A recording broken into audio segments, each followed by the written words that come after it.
আগে যে রাতের ভোটের কালচার ছিল সেই কালচার ফিরিয়ে আনার চেষ্টা করা হয়েছে। কতটুকু কি হয়েছে আমি জানি না।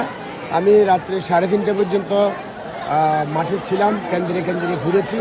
প্রত্যেকটা জায়গায় দেখলাম দাঁড়িপাল্লার সমর্থকদের লোক, তাদের সাথে ধাওয়া পাল্টা দেওয়া হয়েছে, হাতাহাতি হয়েছে। কিছু কিছু জায়গায় উত্তপ্ত পরিস্থিতি বিরাজ করছে। আমি গিয়ে সেখানে শান্ত করার চেষ্টা করেছি, যেহেতু এটা সাতকানিয়া লোহাগড়ার মধ্যে। লোহাগড়া আমার আমাদের থানা এবং এটা আমিনাবাদ আমার নিজেদের সেন্টার। তো তারা যে এটা চর দখলের মতো কেন্দ্র দখলের চেষ্টা করছে গতকালকে রাত্রে। কিছু কিছু সেন্টারে পারে নাই, যেখানে প্রশাসন খুব শক্ত ভূমিকা নিয়েছে। এখানে সবচেয়ে যে সমস্যাটা সাতকানিয়া লোহাগড়ায় বিরাজ করছে, এমন কাউকে প্রিসাইডিং পোলিং সহকারী প্রিসাইডিংয়ের দায়িত্ব দেওয়া হয়েছে। উনি ওই সেন্টারের ওই স্কুলে শিক্ষকতা করেন, ওই স্কুলের এই দীর্ঘদিনের দায়িত্ব পালন করেন।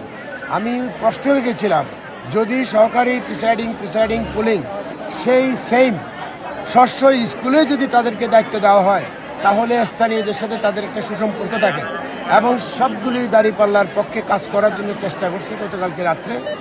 আজকে এখানে এখন আমার নিজের সেন্টারে যেটা দেখছি, অত্যন্ত স্লো ভোট।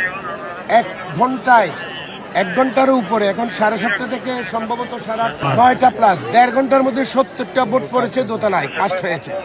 অত্যন্ত ধীরগতিতে ভোট হচ্ছে। আমি প্রশাসনের দৃষ্টি আকর্ষণ করছি, এইখানে হাজার হাজার আমাদের মহিলা যারা ভোট দিতে এসেছেন, পুরুষ ভোটাররা ভোট দিতে এসেছেন। দেখেন লম্বা লাইন, কিন্তু লাইন এটা ওই যে জায়গায় দাঁড়িয়ে আছে সে ওই জায়গাতেই আছে, তারকে সামনে কিছু আগাইতে পারতেছে না, কারণ ভোট স্লো হচ্ছে। এখানে অনেক প্রপাগান্ডা ছড়ানো হবে।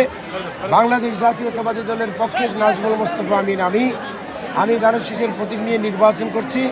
আমরা শেষ মুহূর্ত পর্যন্ত বোর্ডের যুদ্ধে আছি, বোর্ডের লড়াই চালিয়ে যাব ইনশাল্লাহ।